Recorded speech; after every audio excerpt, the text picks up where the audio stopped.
সরকার পশ্চিমবাংলার সংখ্যালঘু সমাজের মানুষের সাথে বিচারিতা করেছে, বেইমানি করেছে, বিশ্বাসঘাতকতা করেছে, প্রতারণা করেছে।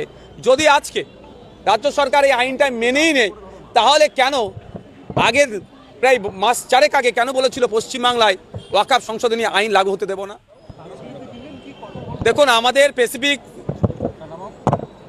দাবিগুলোর মধ্যে তিনটে গুরুত্বপূর্ণ দাবি ছিল, যে টাইম এক্সটেন্ড করতে হবে, দ্বিতীয় ছিল এই আপলোডের ক্ষেত্রে পোর্টালে সরলীকরণ করতে হবে, তৃতীয় ছিল যেটা তাদের অলরেডি যাদের এখন ইসি নাম্বার হয়নি তাদের ইসি নাম্বার দিয়ে তাতে ইসি নাম্বার বসাতে হবে।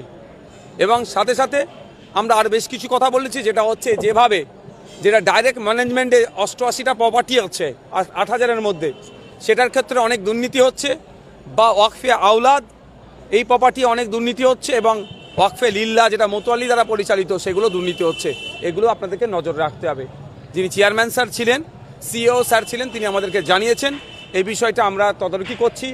যদি এই ধরনের কোনো ঘটনা থাকে আমাদের নজরে আসে, আমরা জানালে তৎক্ষণিক ব্যবস্থা করব। বারাইপুরের একটি সম্পত্তি ডবল ইসি নাম্বার হয়েছে, একজন ফেক পেপারপত্র দিয়ে, জালি পেপারপত্র দিয়ে করেছে, সেই বিষয়টা আমরা স্পেসিফিক বলেছি।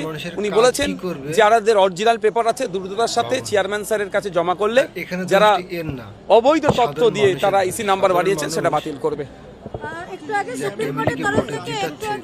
একজন মুসলিম নেতা একজন মুসলিমের কথা ভাববে, এটা স্বাভাবিক কথা, কিন্তু টিএমসির যেসব মুসলিম নেতা আছে, চটি চাতা নেতা, এরা নিজের ছাড়া কিছুই ভাবে না।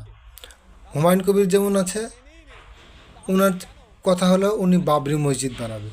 ওয়াকফ বিলটা নিয়ে যে ওয়াকফ সম্পত্তির এত তছরূপাত হচ্ছে, এইটা নিয়ে কোনো কথা বলেছে? কোনো কথা বলেনি। এত ওয়াকফ সম্পত্তি কোনো রেজিস্টার হয়নি, কিচ্ছু হয়নি, সময় নেই। এই কতদিনের মধ্যে এত সম্পত্তি রেজিস্টার করা অসম্ভব।